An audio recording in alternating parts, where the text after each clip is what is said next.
Всем привет! Сегодня 18 апреля, суббота, и с вами Руслан Левиев. В этой сводке обойдемся без космической лирики. Хотя да, я видел, что вам она понравилась, спасибо за поддержку. В сегодняшней сводке я все же постараюсь больше уйти в аналитику. И начну, как всегда, с фронтов. На этой неделе особенно много внимания уделялось приграничным районам Сумской и Харьковской областей.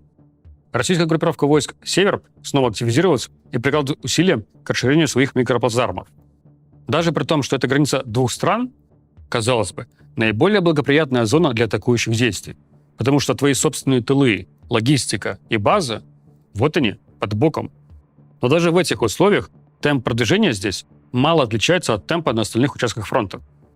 Отчасти это связано с масштабом выбранной задачи. Если измерить расстояние от самой северо-западной точки этой буферной зоны, села Сапыч в Сумской области, до самой юго-восточной точки, например, села Отрадное в Харьковской области, то там выйдет протяженность почти 500 километров. Это как половина всей остальной части фронта. Основные плацдармы этой буферной зоны, район Юнаковки в Сумской области и район Глубокого и Волчанска в Харьковской области, значительно не менялись уже очень давно.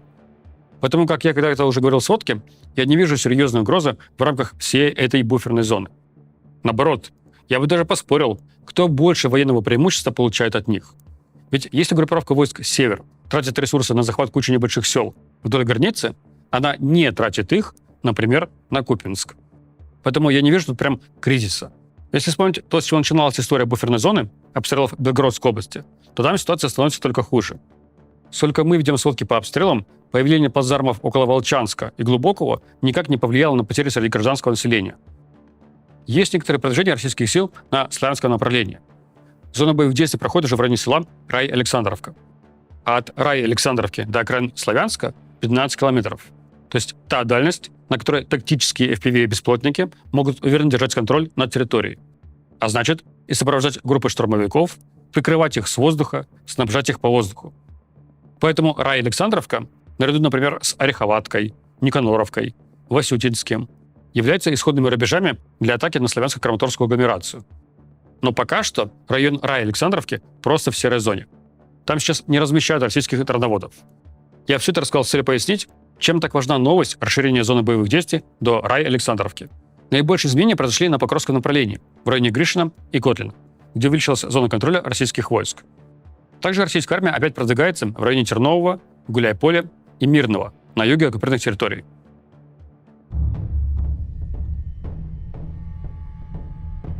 Большой вопрос в том, остановится ли эти продвижения в скором будущем. Как вы помните, не так давно главнокомандующий ВСУ Александр Сырский заявил, что уже 4 месяца потери российской армии превышают набор. И если по конкретным цифрам потерь у нас нет настолько оперативных данных, то вот по набору цифры, на которые можно опираться, появились. Немецкий экономист Янис Клюге опубликовал свой очередной анализ данных по расходованию средств региональных бюджетов и выяснил, что темп набора в первом квартале этого года упал на 20%. В начале года всегда есть падение темпа по набору людей, но в этом году это падение сильнее. Это видно, если сравнить с графиком первого квартала прошлого года. Причем количество регионов, которые публикуют данные, увеличилось. То есть теперь приходится меньше экстраполировать. Мы со своей стороны отметим, что мы не встречали каких-либо сообщений, говорящих об изменении правил учета бюджетной политики в регионах. По каким статьям проводить расходы на выплату премий за подписание контрактов. Да и если бы такие изменения были бы, вряд ли они были бы во всех регионах сразу. Поэтому оправдать падение цифр просто форматом отчетности тоже не получится. Значит, набор действительно упал, причем заметно. Если на 20% меньше поток людей, когда тебе его едва-едва хватает, чтобы закрывать потери, вот это прям проблема. Но, как я сказал в начале, по-прежнему есть продвижение российской армии. Возможно, это связано с тем, что, грубо говоря, российская армия гуляет на последние. В таком случае эффект будет отложенным, но ударит он больнее. Представьте, что вы потеряли 20% в доходах, и вместо того, чтобы начать экономить, вы покупаете iPhone последней модели. Приятная покупка, прилив эйфории, но потом по вам ударит гораздо сильнее, чем если бы вы все же были благоразумнее в своих расходах. Вот так, может быть, сейчас происходит и с российской армией. Только не надо сейчас бежать и писать новостные заголовки, что Левиев заявляет, что российская армия скоро закончится. Это ее последний рывок, скоро конец. Нет. Я говорю про то, что при таком варианте развития событий проблема для российской власти будет намного серьезнее. И да, это чуточку повышает шансы мобилизации. Хотя я по-прежнему не ожидаю ее в ближайшем будущем. В теории могло бы быть и другое объяснение. Почему при падении набора людей на протяжении 4 месяцев российская армия все равно продвигается? Одно дело, когда это у противника все плохо с пополнением и становится хуже. И другое дело, когда и у вас самого набор также падает. Но польский аналитик Конрад Музыка, который периодически ездит в Украину с командировками и который недавно вернулся из очередной такой командировки, говорит, что нет, сейчас проблема дезертирства в ВСУ постепенно уменьшается, и численность сухопутных войск Украины перестала сокращаться, стабилизировалась. Есть противоречивые сообщения о том, что Россия готовит какие-то резервы в тылу, готовит какую-то новую наступательную операцию. Но я такие сообщения по большей части игнорирую, потому что они ровно такие же появляются каждый сезон. Вот увидите, летом будет такая же волна сообщений. В особенной зоне риска срочники и те студенты, которые подались агитации и подписали контракт с Минобороны на службу в войсках бесплотных систем. Прошлый опыт этой войны показывает, что когда очень надо, то даже из суперэлитных ракетных войск стратегического назначения переводят штурмовики.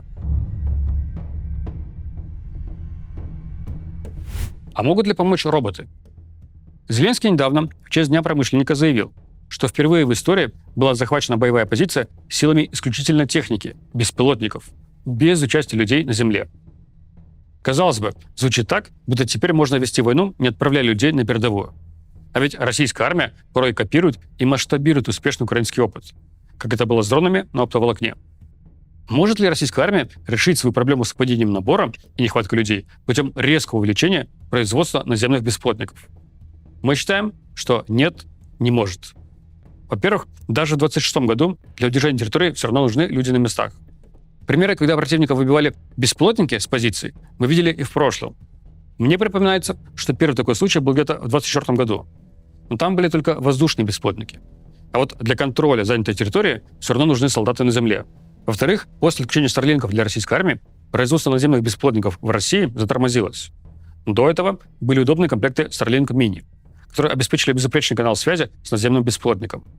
Тебе оставалось только придумать, какое вооружение ты собираешься поставить на свой робототехнический комплекс. После отключения старлинков теперь это стало главным тормозом. Что толку от пулемета на наземном беспилотнике, если ты не можешь начать из него стрелять, потому что не ловит связь? Подводя итог, в целом заявление про взятие позиции силами беспилотников по большей части было маркетинговым. И проблему свою российская армия так не решит. Нынешняя война действительно другая, но не настолько бесплотная, как вам может показаться из заявления Владимира Зеленского. Сейчас это война дроноводов. Если ты сможешь откинуть позиции дроноводов противника, то и штурм твой будет успешным, и тактика инфильтрации сработает. Поэтому идет такая охота за ними. Штурмовикам, проникающим в тылы, ставится в приоритет задача поиска и уничтожения позиций операторов беспилотников. Прошлая сводка во многом была посвящена объявленному пасхальному перемирию, которое длилось всего 1,5 суток. Какой был эффект? Если посмотреть публикации в телеграм-канале Воздушных сил Украины, то там отсутствует сводка как раз за время перемирия. Они не публикуют сводки только тогда, когда не происходит дальнобойных ударов. Значит, с точки зрения Украины, во время пасхального перемирия Россия действительно не наносила дальнобойных ударов. Но, как и во всех предыдущих перемириях, это практически не влияет на ситуацию при фронтовых и приграничных населенных пунктах. Там обстрелы и удары продолжались. За время перемирия было как минимум 2 погибших гражданских и больше 10 раненых. Обычная сводка Воздушных сил Украины включает период с 18 часов предыдущего дня до примерно 9 утра текущего дня. Не так давно были массовые российские атаки, из-за чего воздушные силы публиковали 2 сводки в день. Одна за ночной период, то есть с 18 часов до 9 утра, а одна за дневной период, например, с 10 утра по 20 часов вечера. На этой неделе появилась новая практика – сводка за сутки, за 24 часа. Это было опять связано с массовостью атаки с 7 утра среды до 7 утра четверга. Россия применила аж 19 баллистических ракет, 25 крылатых ракет и 659 беспилотников. Атака продолжалась более 35 часов. Это самая длительная атака за все время войны. Мы насчитали только за сутки 26 погибших и 184 пострадавших. И меня недавно спрашивали по поводу вброса телеграм-канала «Белорусский силовик» о том, что в России станет резко меньше ракет и беспилотников. Практика показывает ровно обратное. И, к сожалению, по части баллистики Европа мало чем может помочь. Для перехвата таких ракет нужны дефицитные зенитные ракеты ПАК-3 комплекса Patriot. Запасы Европы истощены, И поэтому, когда в последнее время мы встречаем сообщения о поставке этих ракет из Европы, там чаще фигурируют цифры вроде 5 ракет, 7 ракет и так далее, что критически мало. И это создает критическую зависимость от США, позволяет Трампу фактически выкручивать руки Зеленскому. Прошла очередная конференция «Рамштайн», на которой собираются европейские союзники Украины. По итогам мы опять видим кучу заявлений о том, что выделяются миллионы и миллиарды на помощь Украине. Вот, например, Великобритания объявила о поставке крупнейшего пакета беспилотников для Украины. 120 тысяч беспилотников, и там и разведбеспилотники, и дальнобойные беспилотники, и логистические, и морские. И у меня по опыту сразу же возник вопрос. Когда? Пишут, что поставки уже начались, но не пишут, или я не нашел, на какой срок поставок это рассчитано. Одно дело 120 тысяч дронов в ближайшие месяцы, и другое дело 120 тысяч дронов в ближайшие года. Вспомните бельгийские и норвежские F-16, которые обещали несколько лет назад, и их до сих пор нету. Значительные средства выделены на закупку средств ПВО по программе PURL. А я напомню, что по этой программе европейцы выделяют деньги, а вот техника закупается у Америки. Той самой Америки, которая сейчас свою войну ведет на Ближнем Востоке, и которой самой нужна противовоздушная оборона. Так что надо быть осторожным в своих восторженных заявлениях относительно заявленных объемов помощи. Что ж, на этом мы закончим нашу сегодняшнюю сводку и увидимся с вами через неделю. Пока.